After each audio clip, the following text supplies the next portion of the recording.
जय हिंद साथियों, आपका स्वागत है हमारे चैनल में। साथियों, आज हम पढ़ने वाले हैं वन लाइनर में। क्योंकि समय हमारे पास बहुत कम है, पढ़ना हमको बहुत कुछ है। एसआई संबंधित हो, जो होमगार्ड के संबंधित हो, अन्य कोई भी पेपर हो, भारत में जो विश्व का इतिहास है वो यहीं से वन लाइनर बनने वाला है। 100% आप लिख के ले लीजिए। अगर आपने वन कम समय में अगर तैयारी करना है तो वन लाइनर आपके लिए बेहतर होगा, बाकी आप समझ लीजिए। तो शुरू करते हैं। पहला, साथियों, गायत्री मंत्र। गायत्री मंत्र के बारे में आपने सुना होगा। गायत्री मंत्र कहाँ से लिया गया है? तो यह प्रश्न अगर आता है तो आप मार देंगे ऋग्वेद से। और ऋग्वेद से कौन से मंडल में आता है? तो तृतीय मंडल में। मंडल आई भैया बात, तो आप मार दीजिएगा तृतीय मंडल में विश्वामित्र के द्वारा ये है।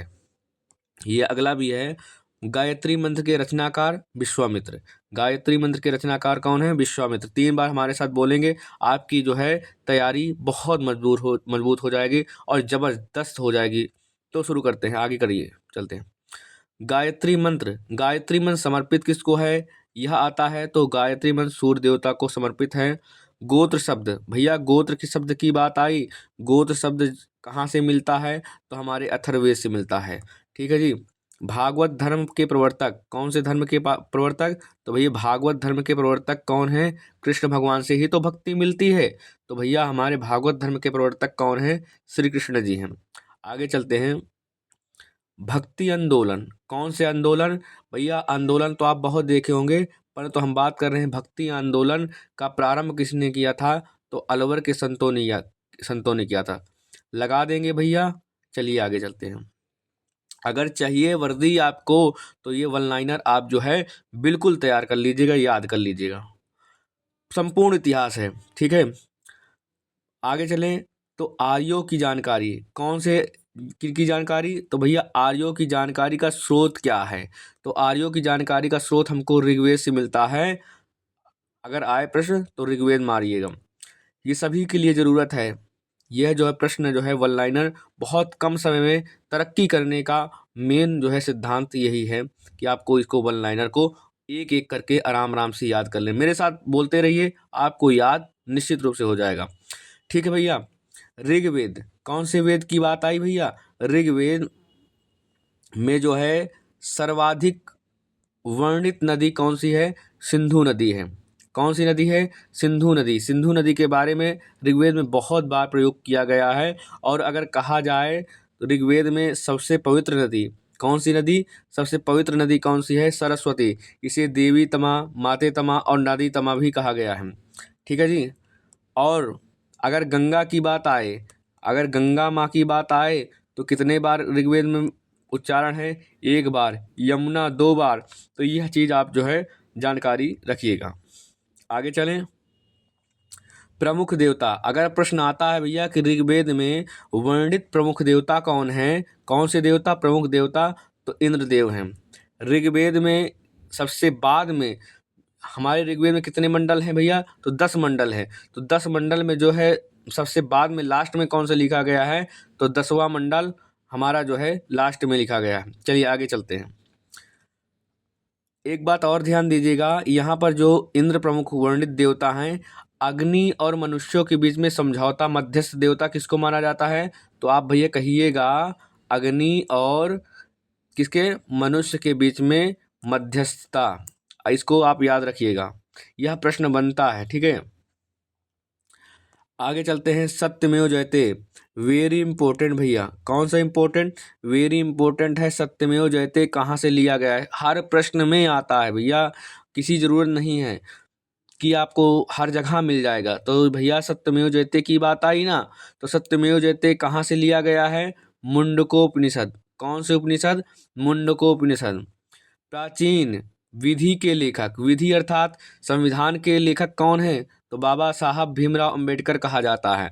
और विधि के लेखक, अगर हिंदू विधि के लेखक का आता है तो मनु जी महाराज हैं। कौन है? मनु जी महाराज। ठीक है जी। बात आई स्मृतियों में के ग्रंथों में, स्मृति हमारे बहुत हैं, याज्ञवल्क्य स्मृति है, ऐसे बहुत स्मृतियां हैं, पर स्मृति में सबसे प्राचीन स्मृति कौन सी है? तो हम कह देंगे मनुस्मृति है। कौन सी स्मृति है भैया? मनुस्मृति है। पुस्तक मिताक्षरा, कौन सी पुस्तक? मिताक्षरा के लेखक कौन है भैया? विज्ञानेश्वर।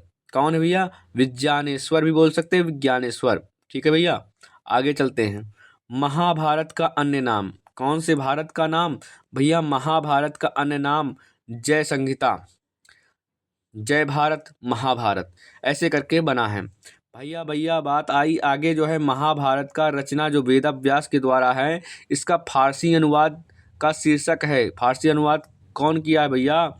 तो इसका जो है आप फारसी अनुवाद का शीर्षक है रज्मनामा। और अलबरूनी ने क्या किया है भैया? अलबरूनी ने क्या किया है भैया? उन्होंने पुराणों को वेदों को सबसे पहले बार पढ़ा है, इसको याद रखिएगा। अब आते हैं भैया आर्यों का भारत में आगमन कब हुआ भैया? 15 ईसा पूर्व में हुआ, 1500 ईसा पूर्व में हुआ। ये भैया मैक्स मूलर के अनुसार है, बाकी सबका अलग अलग अपना अपना है, इसको देख लीजिएगा। आर्य पहले कहाँ बसे? तो पंजाब एवं अफगानिस्तान, जो कि पाकिस्तान में है, सिंध नदी के पास जो बसे थे। तो ये है आपका उत्तर। ठीक है, ऋग्वैदिक आर्यों की भाषा कौन सी थी भैया? संस्कृत मार दीजिएगा।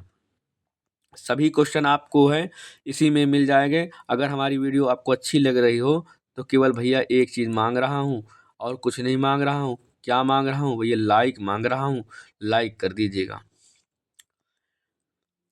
आर्य लोग कहाँ से आए थे भैया? आर्य लोग आए कहाँ से थे भैया? मध्य एशिया से आए थे। शून्यवाद का प्रतिपादक है क्या? नागार्जुन। कौन सा अर्जुन भैया? बात कह दीजिएगा।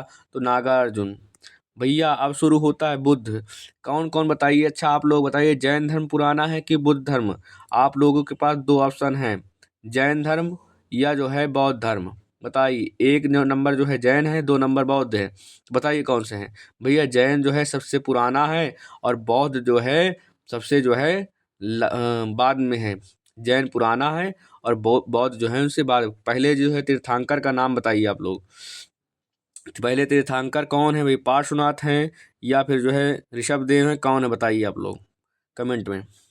बात आई जन्म बुद्ध के बारे में। भैया बुद्ध कहाँ जन्मे थे? तो भैया लुम्बिनी में जन्मे थे। कहाँ पर जन्मे थे भैया? लुम्बिनी में जन्मे थे। और कब जन्मे थे भैया? 563।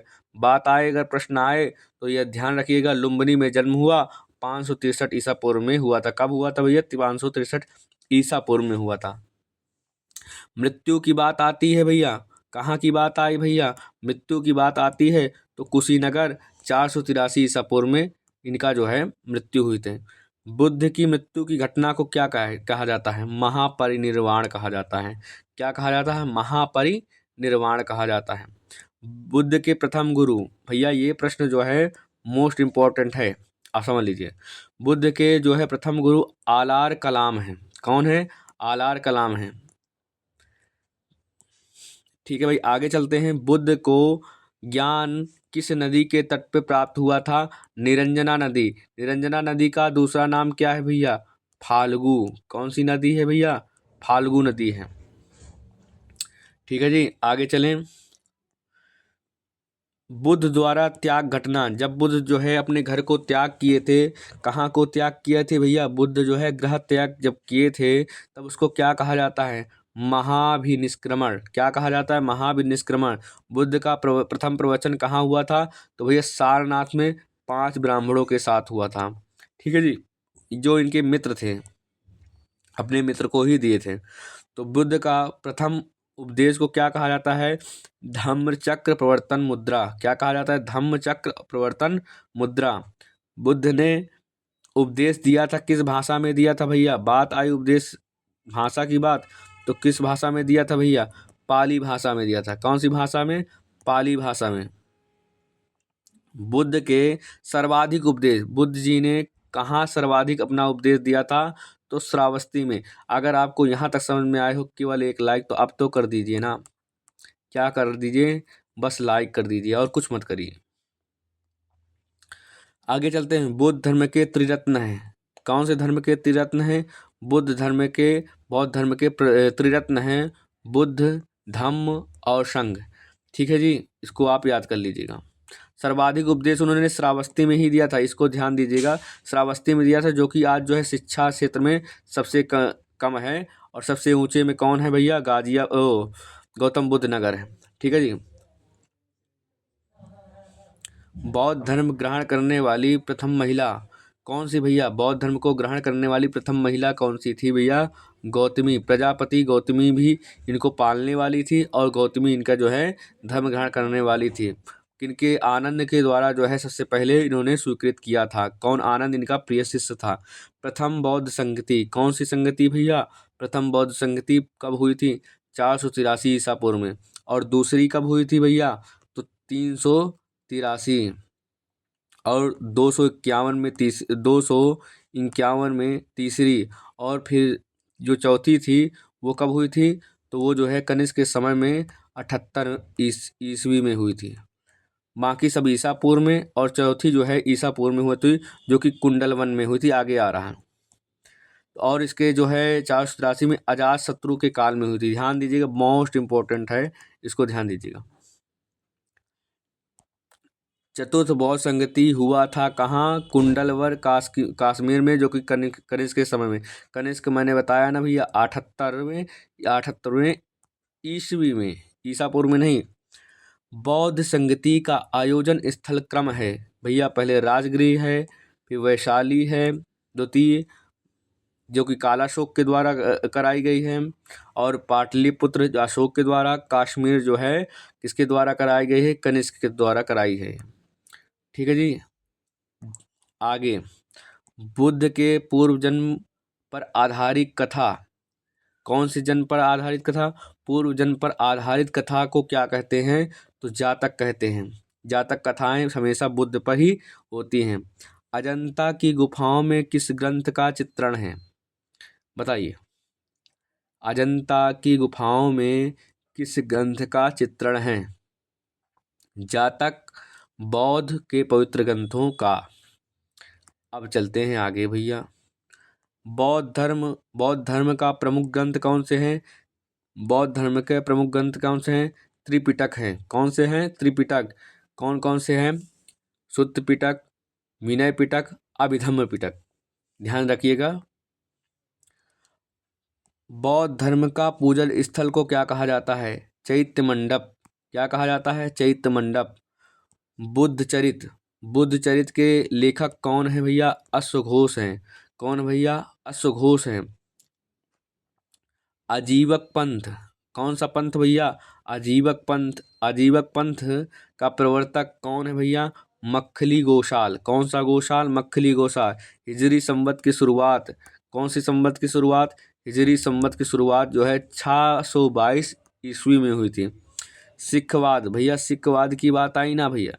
सिखवाद जो है 1500 ईस्वी में हुई थी, जो कि 16वीं सदी में है। सूफी धर्म आंदोलन का विकास 9वीं सदी में हुआ था। इसको आप लोग ध्यान रखिएगा। ठीक, चलते हैं। अगला जो है इस्लाम धर्म के प्रवर्तक हजरत मोहम्मद साहब का जन्म कब हुआ था? 570 ईसा पूर्व में हुआ था। जैन धर्म भैया, जैन धर्म की बात आई ना। जैन धर्म के प्रथम तीर्थंकर का नाम क्या है? ऋषभदेव। याद कर लीजिएगा, ऋषभदेव। और 23वें का क्या नाम है भैया? 23वें का नाम है पार्श्वनाथ। कौन सा नाथ? पार्श्वनाथ। ठीक है जी। और 24वें हमारे जो हैं महावीर स्वामी हैं। 24वें हमारे कौन हैं? महावीर स्वामी हैं। चलिए भैया, अगला जैन तीर्थंकर की जीवनी का उल्लेख कहाँ मिलता है? कल्पसूत्र में मिलता है। महावीर स्वामी जन्मे थे, कहाँ जन्मे थे? वैशाली में 540 ईसा पूर्व में। महावीर स्वामी की मृत्यु पावापुरी में हुई थी, जो कि 468 कितने 68 468 ईसा पूर्व में। आगे चलें। महावीर स्वामी जो है किस राजघराने में पैदा हुए थे? क्षत्रिय राजघराने में। अब आप लोग बताइए, बौद्ध धर्म के प्रवर्तक जो थे वो किस धर्म से संबंध रखते थे? आप लोग बताइए। वो जो हैं शक धर्म से, शाक्य जो है शाक्य घराने से थे। शाक्य उनके पिता का नाम शाक्य भी कहा जाता है। ठीक है। महावीर, मोस्ट इंपॉर्टेंट, महावीर बुद्ध दोनों ने उपदेश दिया। महावीर और बुद्ध ने दोनों ने उपदेश दिया उसको क्या बोलते हैं? तो किसके समय दिए थे? मगध नरेश बिंबिसार के समय में। कौन से नरेश भैया? तो मगध नरेश बिंबिसार के समय में दिए थे। जैन धर्म के त्रिरत्न, बौद्ध धर्म के, सो आपको बताया ना, बुद्ध, धम्म और क्या था भैया? बताइए अब, बौद्ध धर्म के कौन था? बताइए। बुद्ध, धम्म और संघ था। ठीक है, याद रखिएगा। जैन धर्म, बात आई जैन धर्म के दो संप्रदाय, श्वेतांबर और दिगंबर। ये हो जाते हैं, कब हो जाते हैं भैया? ये जो होते हैं दूसरी, ये जो है जैन सभा जब होती है तब जो है श्वेतांबर दिगंबर में, वल्लभी में हो जाते हैं। ठीक है जी, अगला चलते हैं। जैन धर्म का चरम लक्ष्य क्या था? मोक्ष, जिसे क्या बोला जाता है? निर्वाण। क्या बोला जाता है? निर्वाण। ठीक है जी, इसको याद रखिएगा। प्रथम जैन सभा जो ऐसे उनकी हुई थी, तो वैसे ही इनके कब हुई थी? तो 322 ईसा पूर्व में हुई थी। कब हुई थी? 322 ईसा पूर्व में, और पाटलिपुत्र में चंद्रगुप्त मौर्य के समय। चंद्रगुप्त मौर्य के जो है गुरु का नाम क्या था? स्थूलभद्र था, जो कि जैन धर्म से संबंधित है। चंद्रगुप्त मौर्य की मृत्यु कैसे होती है?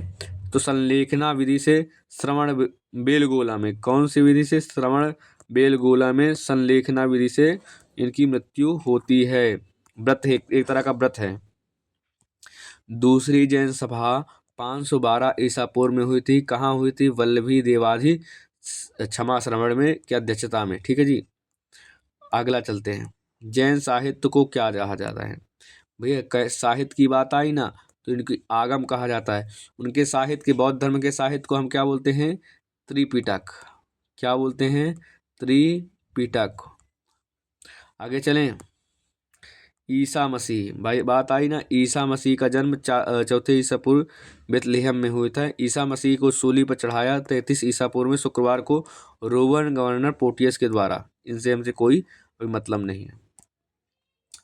मगध की राजधानी, किसकी राजधानी भैया? मगध की राजधानी गिरिवज्र थी। मगध की राजधानी गिरिवज्र राजगिरी थी। मगध की राजधानी का सबसे पहला जो है कौन बसाया था? इसको आप लोग बताइए। बिंबिसार ने बसाया था। कौन सा? बिंबिसार। बिंबिसार का पुत्र कौन था भैया? बिंबिसार का पुत्र जो है अजातशत्रु था। अजातशत्रु का जब पुत्र था, उसका नाम था, क्या नाम था उसका? अजातशत्रु का पुत्र था उदयन, जो कि पाटलिपुत्र की स्थापना की थी भैया। इसको याद रखिएगा। 16 जनपद, कौन सी बात आई? 16 महाजनपदों की सूची कहाँ मिलती है? अंगुत्तर निकाय में। शिशुनाग वंश का संस्थापक कौन था? शिशुनाग था। इस किसको मारकर जो है शिशुनाग बना था? आप लोग बताइए। शिशुनाग जो है किसको मार करके शिशुनाग वंश की स्थापना की थी? तो नाग दशक को, दशक को मार करके ये जो है शिशुनाग ने नागवंश की स्थापना की थी। आगे चलें भैया। पाटलिपुत्र की स्थापना, ये भैया उदयन आ गया ना, किसका बेटा है? अजातशत्रु का है। किसका है? अजातशत्रु का बेटा है। ठीक है, पाटलिपुत्र कहाँ बसा है? पाटलिपुत्र कहाँ बसा है? गंगा सोन के संगम पर है। ठीक है जी। हर्यक वंश, ये भैया बात आई ना, हर्यक वंश, ये है इनका वंश। शिशुनाग का अंतिम वंश को मारने वाला नाग दशक था, हर्यक वंश का था। बिंबिसार अमित्रघात के रूप में प्रसिद्ध था। अमित्रघात कौन था भैया? अमित्रघात जो था वो चंद्रगुप्त का बेटा बिंदुसार था। किसका बेटा? बिंदुसार था। जनपद अवंती की राजधानी थी। जनपद अवंती की राजधानी थी कौन? उज्जैन। नंदवंश के अंतिम शासक धनानंद। धनानंद की मृत्यु कौन किया था? चंद्रगुप्त मौर्य ने। लगा दीजिएगा। यहाँ तक अच्छा लगा हो भैया, लाइक कर दीजिए। चंद्रगुप्त मौर्य ने किससे शादी किया था भैया? कार्नेलिया हिलेना से किया था, जो कि अभी आगे बताते हैं। ठीक है। भारत पर आक्रमण सबसे पहले सर्वप्रथम कौन किया था? कहाँ पर हुआ था? ईरान ने सर्वप्रथम आक्रमण किया था। भारत पर आक्रमण 326 ईसा पूर्व करने वाला पहला विदेशी शासक कौन था? सिकंदर, अलेक्जेंडर सिकंदर। आगे आए।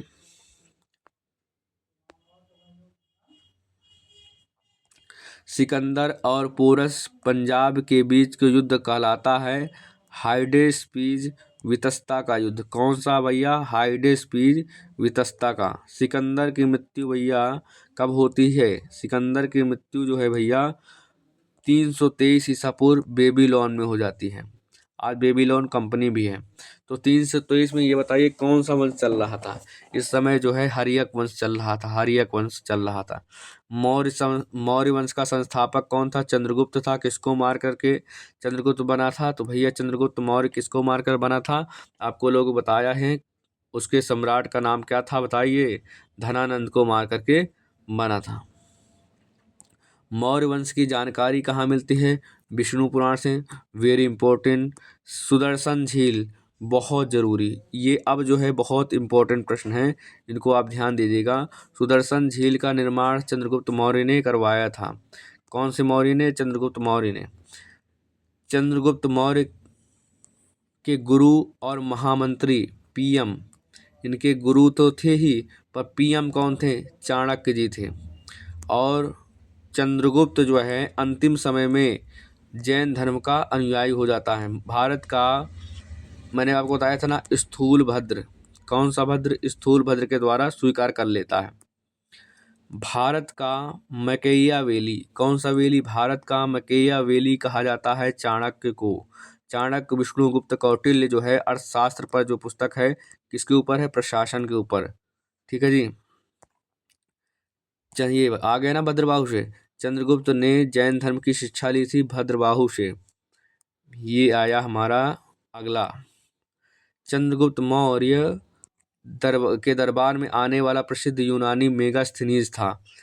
इसको कौन भेजा था? इसके ससुर ने भेजा था। चंद्रगुप्त मौर्य का अंतिम दिन जो है कहाँ? श्रवण बेलगोला में बिताया था। चलिए, अपने जीवन के अंतिम दिनों में जैन धर्म का अपनाया था कौन? जैन धर्म को अपनाया चंद्रगुप्त मौर्य ने अपनाया था। शिलालेख का प्रचलन प्रारंभ किया था कौन? अशोक ने करवाया था। अशोक ने धम्म स्वीकार किया था कलिंग युद्ध में 261 ईसा पूर्व के बाद, और अपने बेटे और बेटी को जो है बौद्ध धर्म के प्रचार के लिए भेजा था। अशोक का राज्याभिषेक हुआ था 269 ईसा पूर्व में। ठीक है। अशोक का सबसे लंबा स्तंभ कौन सा है? 7वां लंबा स्तंभ है। और कलिंग युद्ध के बारे में कौन सा बताता है? 13वां स्तंभ। कौन सा स्तंभ? 13वां स्तंभ। चलिए आगे। अशोक। ठीक है भैया, बात आई ना भैया। अशोक का नाम क्या है? मास्की आंध्र प्रदेश में है। गुर्जरा अभिलेख से पता चलता है कि इसका नाम अशोक है। मास्की और गुर्जरा अभिलेख से पता चलता है कि इसका नाम अशोक है। इसके पहले पता नहीं चलता। इसको और क्या बोला जाता है? इसको व्यक्ति को बोला जाता है देवानाम प्रियदर्शी बोला जाता है। मौर्य किसको? सम्राट अशोक को बोला जाता है। अशोक ने स्वयं को मगध का सम्राट बताया भाब्रूबाट बैराट स्तंभ के लेख में, जो कि जयपुर राजस्थान में मिलता है। भैया अगर वीडियो अभी आप तक जुड़े हों तो एक लाइक, बस एक लाइक। भैया कलिंग की युद्ध की बात आई ना भैया। कौन सी युद्ध की बात? कलिंग की युद्ध की विजय तथा क्षत्रियों का वर्णन मिलता है अशोक के शिलालेख स्तंभ में। सांची स्तूप बनवाया था अशोक ने। श्रीनगर की स्थापना भी इस अशोक ने करवाया था। बहुत मोस्ट इम्पोर्टेंट। अशोक के अभिलेखों की खोज 1750 ईसा पूर्व सर्वप्रथम किया था टिफेंतलर ने। अशोक के अभिलेखों की सर्वप्रथम पढ़ा था जेम्स प्रिंसप ने 1837 ईस्वी में। अशोक की मृत्यु हुई थी 232 ईसा पूर्व में। हर्षेण राज कवि था किसका? समुद्रगुप्त का। हर्षेण ने अपने जो है मालिक के लिए, हर्षेण जो है कवि था, वो जो है प्रशस्ति का लेख अपने इलाहाबाद प्रयाग, इसका नाम इलाहाबाद नहीं है, प्रयाग प्रशस्ति है। ये प्रयाग प्रशस्ति है। तो प्रयाग प्रशस्ति जो है लेख की जानकारी देता है समुद्रगुप्त के बारे में। मौर्य वंश का अंतिम शासक बृहदत्त मौर्य, जिसको किसने मारा था? पुष्यमित्र शुंग ने मारा था। शुंग वंश की नींव भी इसने डाली थी। भरहूत स्तूप, भरहूत स्तूप का जो है पुष्यमित्र शुंग ने स्थापना की थी। शुंग वंश का अंतिम शासक कौन था? देवभूति। देवभूति को मार देता है। आगे देखिए, भारतीय सीमा में प्रवेश करने वाला प्रथम यवन शासक डिमेट्रियस प्रथम था। ठीक है भैया, डिमेट्रियस को पराजित किया था पुष्यमित्र शुंग ने। पुष्यमित्र सिंह ने अश्वमेध यज्ञ किया था 2 बार। किसके साथ किया था? पतंजलि के साथ किया था। सातवाहन की स्थापना कौन किया था भैया? सातवाहन की स्थापना जो है सिमुक ने किया था। 10 राग युद्ध, कौन से राग भैया बात आई? 10 राग युद्ध का जो वर्णन है परुष्णी नदी के तट पर है। भारत का सर्वप्रथम सोने सिक्का चलाने वाला हिंद यूनानी यूरोपी है भैया। इसके बाद अगली क्लास है, इसलिए जो है आप लोगों को जल्दी जल्दी पढ़िए और लाइक जरूर कर दीजिए। शुद्ध सोने, कौन से सोने? शुद्ध सोने के सिक्के कुषाण वंश में चले थे। सर्वाधिक स्वर्ण मुद्राएं जारी हुई थी गुप्ता काल में। सीसा का सिक्का किसने चलवाया था? सातवाहन वंशों ने। चांदी का सिक्का सर्वप्रथम कौन चलाया था? चंद्रगुप्त द्वितीय ने। कुषाण इसी समय कौन आया था विदेशी यूनानी? इसको बताइए आप लोग। कुषाण वंश का संस्थापक कुजुल कफडियस था। कौन था? कुजुल कडफिसेस का था। बुद्ध की खड़ी प्रतिमा किस समय बनी थी? कनिष्क के समय बनी थी, कुषाण काल में। कुषाण वंश का प्रसिद्ध शासक कौन था भैया? कुषाण वंश का प्रसिद्ध शासक कनिष्क था। कनिष्क की पहली राजधानी कौन थी? पुरुषपुर। बाद में जो है उसने मथुरा बना दी थी। शक संवत की बात आई भैया। शक संवत जो है कब चलाया? कनिष्क ने 78 ईस्वी पूर्व में चलाया। मूर्तियों का निर्माण कुषाण काल में हुआ। मंदिरों का निर्माण जो है गुप्ताज काल में है। गुप्ता काल के जो है संस्थापक का नाम आए पूछे तो श्री गुप्त बता दीजिएगा। मंदिर का निर्माण की कला विमान शैली का प्रचलन हुआ कब हुआ?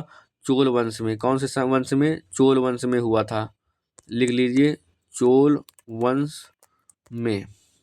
दशमलव प्रणाली का जो है गुप्ताज काल में। राष्ट्रीय पंचांग आधारित है, किसके आधारित है? शक संवत पे। चरक थे आयुर्वेद के जनक थे। चरक थे आयुर्वेद के जनक थे। सिल्क मार्ग, कौन से मार्ग? सिल्क मार्ग कनिष्क ने किया था। कुषाण वंश का अंतिम शासक वासुदेव था।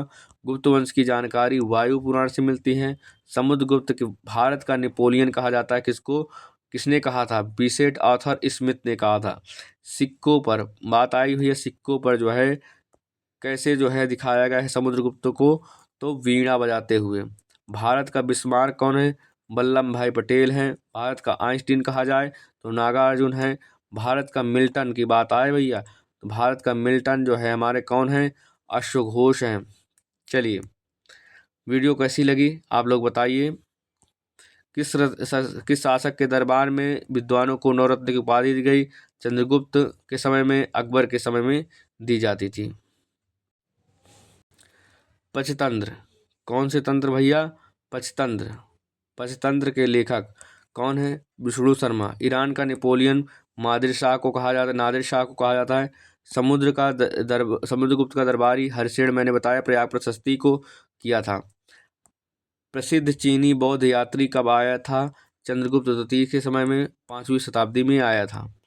चंद्रगुप्त सेकंड जो है विक्रमादित्य अपनी दूसरी राजधानी उज्जैन को बनाया था।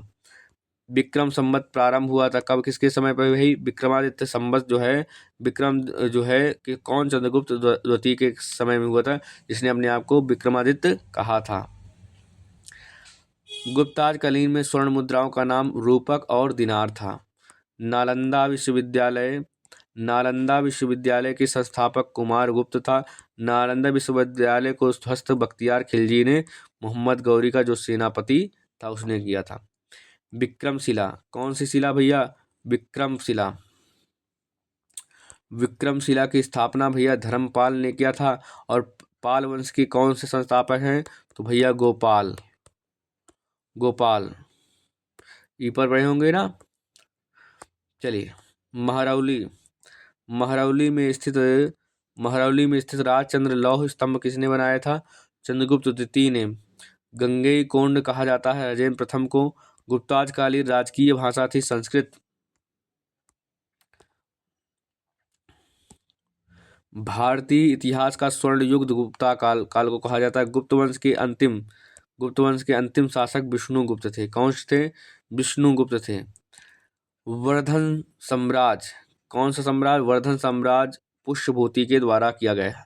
अगर चाहिए एक वर्दी तो आपको ठहरना पड़ेगा। हर्षवर्धन ने कौन से वर्धन ने हर्षवर्धन ने राजधानी थानेश्वर से स्थापित किया था कन्नौज। भूमि देनी समाति प्रथा सती प्रथा समाति सामंती प्रथा प्रारंभ किया था हर्षवर्धन ने सामंत जो बनाए थे। और हर्षवर्धन के समय ही चीनी यात्री जो है वेनसांग आया था 647 ईसा पूर्व में। और वेनसांग की पुस्तक जो है क्या है, सियोकी है। और इसको क्या कहा जाता है, वेनसांग को राजकुमार का, यात्रियों का राजकुमार, यानी बहुत घूमक्कड़ा। नीति का पंडित भी इसको इसी को कहा जाता है। शक्य मुनि भी इसी कहा जाता है। हर्षवर्धन का दरबारी बाणभट्ट था और बाणभट्ट की पुस्तक बहुत अच्छी लिखी है। पुलकेशन द्वितीय जो है किसको पराजित, हर्षवर्धन को कहाँ पराजित किया था, नर्मदा तटी पर। अब बताइए नर्मदा नदी किस ओर बहती है, आप लोग बताइए। हर्षवर्धन प्रत्येक 5 वर्ष बाद कहाँ जो है धार्मिक सम्मेलन करता था, कुंभ मेला जहाँ होता है प्रयागराज। हर्षवर्धन का भू राजस्व था 1/6। तो नर्मदा हमारी जो है पश्चिम तट की ओर बहती है। पल्लव वंश सिंह विष्णु ने किया था स्थापना। और पल्लवों की राजधानी जो है कांचीपुर तमिलनाडु थी। नटराज की मूर्ति राष्ट्रकूट काल के में हुई थी। बात आए भैया राष्ट्रकूट के संस्थापक दंती दुर्ग थे। राष्ट्रकूट के वंश की राजधानी मान्यखेट वातापी चालुक्यों की राजधानी थी। चलिए भैया आगे। कल्याणी के चालुक्य वंश की स्थापना किया था तैलप द्वितीय ने। चोल वंश के अंतिम राजा राजेंद्र थर्ड थे। प्रथम बार सैनिक शासन बाहर आया ग्रीकों के द्वारा। नौसैनिक शक्ति के लिए प्रसिद्ध था चोल वंश। स्थानीय शासन विशेषता थी चोल वंशों का। होयसैल वंश की राजधानी द्वार समुद्र था। हूणों का आक्रमण कब हुआ था, स्कंदगुप्त के समय में। हूणों का प्रथम शासक तोरमाण था। सैयद वंश का संस्थापक खिज्र खां था। सैयद वंश का अंतिम शासक अलाउद्दीन आलम शाह था। टोपी सीकर, ये भैया महत्वपूर्ण है। टोपी सीकर अपना जीवन निर्वाह करने वाला सुल्तान नसरुद्दीन शाह आलम था। मिहिरगुल्ला, कौन सा गुल्ला भैया, मिहिरगुल्ला पराजित हुआ था यशोवर्मन के द्वारा। वाराह मिहिर खगोलविद थे। कौन थे भैया, खगोलविद थे।